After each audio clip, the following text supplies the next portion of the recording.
آج ہم جاوید چودھری کا کالم میں شدید ڈپریشن میں وہاں سے اٹھی پڑھیں گے۔ پاکستان 1971 میں دو حصوں میں تقسیم ہو گیا۔ پروجیکٹ بریک پاکستان کی آرکیٹیکٹ اندرا گاندھی تھی۔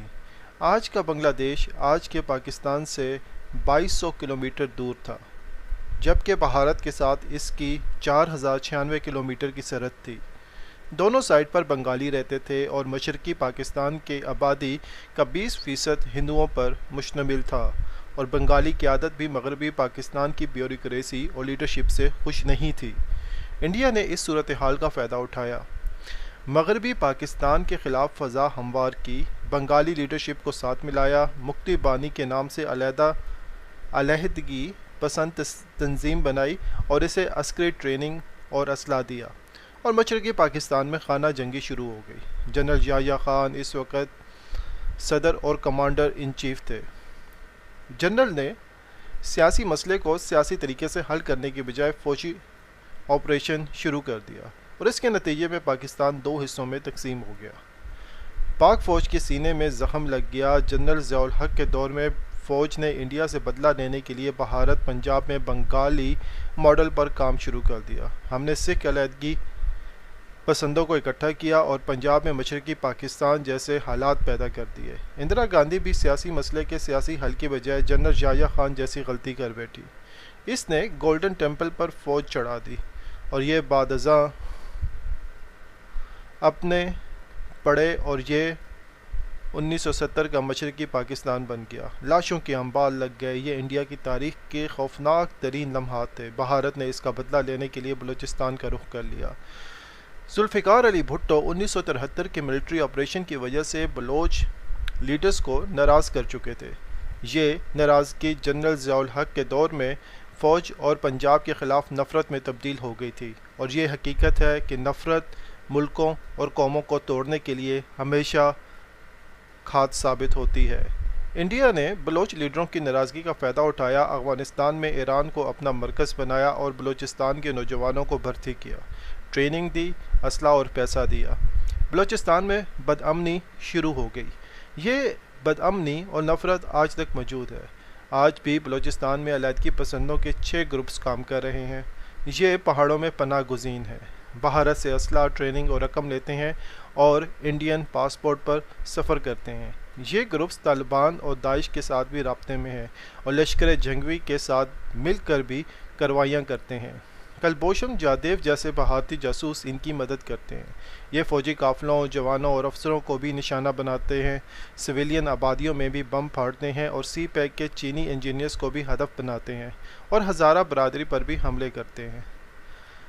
پاکستان یہ کارروائیاں برداشت کر رہا تھا، اور یہ شاید مزید بھی بھگت لیتا، لیکن افغانستان میں 1 مئی کو بہت بڑی پیش رفت ہو گئی۔ امریکہ نے نیٹو فورسز کا انخلاء شروع کر دیا۔ یہ انخلاء 11 ستمبر تک مکمل ہو جائے گا۔ امریکی فوجیوں کی روانگی کے ساتھ ہی طالبان ایکٹیو ہو گئے، اور یہ 2 ماہ میں 441 اضلاع میں سے 149 پر قابض ہو گئے۔ طالبان کی رفتار سے یوں محسوس ہو رہا ہے شاید امریکہ جان بوجھ کر انہیں موقع دے رہا ہے، اور یہ اگر نہ چاہتا تو طالبان کبھی 3-3.5 لاکھ فوج بنا پاتے اور نہ 1/3 ملک پر قابض ہو سکتے۔ چنانچہ ماہرین کا خیال ہے کہ امریکہ خطے میں روس، چین اور پاکستان تینوں کے لیے آتش فشاں چھوڑ کر جا رہا ہے۔ یہ چاہتا ہے کہ طالبان کابل پر قابض بھی ہو جائیں، اور طالبان 9/11 کے بعد پاکستان سے ناراض ہیں۔ یہ ہم پر اعتماد نہیں کرتے، اور یہ صورتحال بھارت کے لیے آئیڈیل ہے۔ یہ طالبان اور بلوچستان کی اکثریت پسندوں کے ذریعے پاکستان کو مزید کمزور کر سکتا ہے۔ چنانچہ ہمارے پاس اس صورتحال میں 2 آپشن بچتی ہیں۔ ہم 1971 کی غلطی دہرائیں اور بلوچ اکثریت پسندوں کے خلاف اوپن ملٹری آپریشن شروع کر دیں، یا پھر ہم اس کا کوئی سیاسی حل نکالیں۔ میری اطلاعات کے مطابق حکومت نے سیاسی حل کا فیصلہ کر لیا ہے۔ حکومت عنقریب بلوچ اکثریت پسندوں کے لیے ایمنسٹی کا اعلان کر دے گی۔ عسکریت پسندوں میں سے جو ہتھیار ڈال دے گا اسے عام معافی دے دی جائے گی، اور جو ضد پر قائم رہیں گے اس کے خلاف فوری آپریشن شروع کر دیا جائے گا، تاکہ ریاست افغانستان میں تبدیلی سے پہلے اپنا ہاؤس ان آرڈر کر لے۔ وزیر اعظم نے جولائی 5 جولائی کو گوادر میں عمائدین اور طلبہ سے اپنے خطاب کے دوران اس کا اشارہ بھی دے دیا۔ وزیر اعظم کے الفاظ تھے کہ بلوچستان میں اکثریت پسندوں سے بھی بات چیت کرنے کا سوچ رہا ہوں۔ یہ پیش رفت بروقت اور درست ہے۔ بلوچستان کے ناراض لوگ بھی ہمارے جسم کا حصہ ہیں اور ہمیں انہیں موقع دینا چاہیے، اور ریاست یہ موقع دے کر عقل مندی کرے گی۔ یہ کوشش جنرل راحیل شریف کے دور میں 2015 میں وزیر اعلیٰ بلوچستان ڈاکٹر عبد المالک بلوچ اور corps commander Quetta lieutenant general Nasir Janjua کے ذریعے بھی ہوئی تھی۔ ڈاکٹر عبد المالک نے لندن میں خان آف کلات آغا سلیمان داؤد سے ملاقات کی اور براہم داغ بگٹی سے ٹیلی فون پر رابطہ کیا، لیکن یہ کوشش برابر نہیں ہو سکی تھی۔ اللہ کرے یہ اس بار کامیاب ہو جائے۔ یہ ایشو 1 جولائی کی سیکیورٹی بریفنگ میں بھی ڈسکس ہوا تھا اور سب نے اس پر اتفاق رائے کیا تھا۔ سیکیورٹی بریفنگ کے دوران اس کے علاوہ چند دلچسپ واقعات بھی پیش آئے۔ مثلاً خواجہ آصف جیل سے رہائی کے بعد پہلی بڑی میٹنگ میں شریک ہوئے تھے۔ آرمی چیف نے انہیں دیکھ کر کہا، خواجہ صاحب آپ ماشاءاللہ فریش اور جوان دکھائی دے رہے ہیں، آپ اگر 1-2 مرتبہ مزید جیل سے ہو کر آئے تو آپ 18 سال کے ہو جائیں گے۔ خواجہ آصف نے فوراً دونوں ہاتھ جوڑ دیے اور میٹنگ میں 4 وزراء اعلیٰ بھی شامل تھے، لیکن وزیر اعلیٰ بلوچستان جان کمال کے علاوہ 3 وزرائے اعلیٰ پوری میٹنگ کے دوران خاموش رہے۔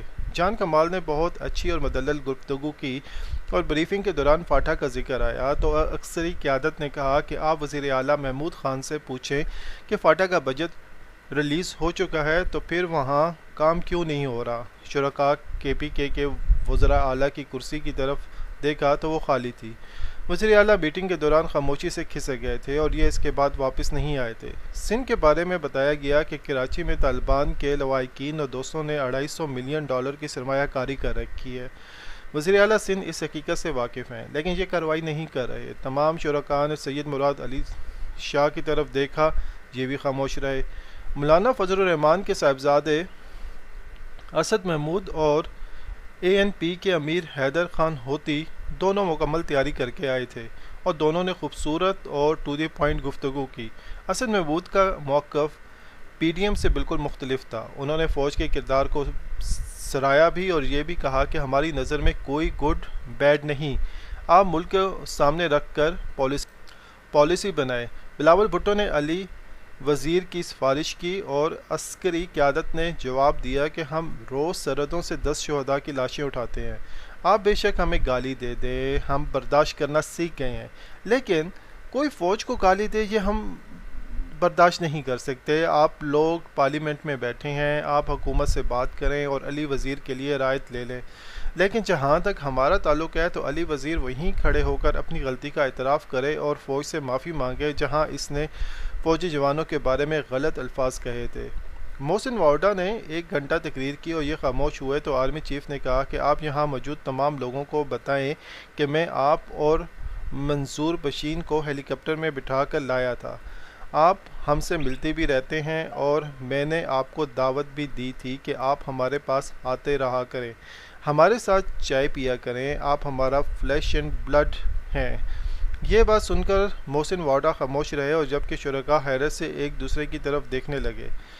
افغانستان کی صورتحال بھی بتائی گئی اور اس کے بعد لیڈر سے کہا گیا کہ آپ ہمیں گائیڈ کریں کہ آپ پالیسی بنائیں، ہمیں اس صورتحال میں کیا کرنا چاہیے، لیکن 90% لیڈرز تیاری کے بغیر آئے تھے اور ان کے پاس کوئی سلوشن نہیں تھا۔ تاہم سینیٹر مشاہد حسن سید نے آرمی چیف سے کہا کہ آپ نون لیگ پر ہتھ ہولا رکھیں۔ آرمی چیف کا جواب تھا، ہم سیٹ کے نمائندے ہیں، ہم ہر وزیر اعظم کا ساتھ دیتے ہیں، ہم میاں نواز شریف کے احکامات بھی مانتے تھے اور شاید خاقان عباسی کے بھی، اور آج عمران خان وزیر اعظم ہے اور ہم ان کے ساتھ بھی ہیں، کل کوئی اور ہوگا تو ہم اس کے ساتھ بھی ہوں گے، ہمارا دل بس اتنا ہے۔ مجھے کل میٹنگ میں موجود ایک خاتون ممبر نے بتایا کہ میں جنرلز کی تیاری اور ہوم ورک پر حیران رہ گئی، جبکہ ہماری سیاسی لیڈرشپ بے ربط اور لامعنی گفتگو کرتی رہی۔ مجھے ان حالات سے مکمل مایوسی ہوئی اور میں شدید ڈپریشن کے عالم میں وہاں سے اٹھی اور میں نے ان سے عرض کیا، ہمارا یہی المیہ ہے، ہمارے جنرلز ہمارے لیڈر سے زیادہ پڑھے اور زیادہ سوچتے ہیں۔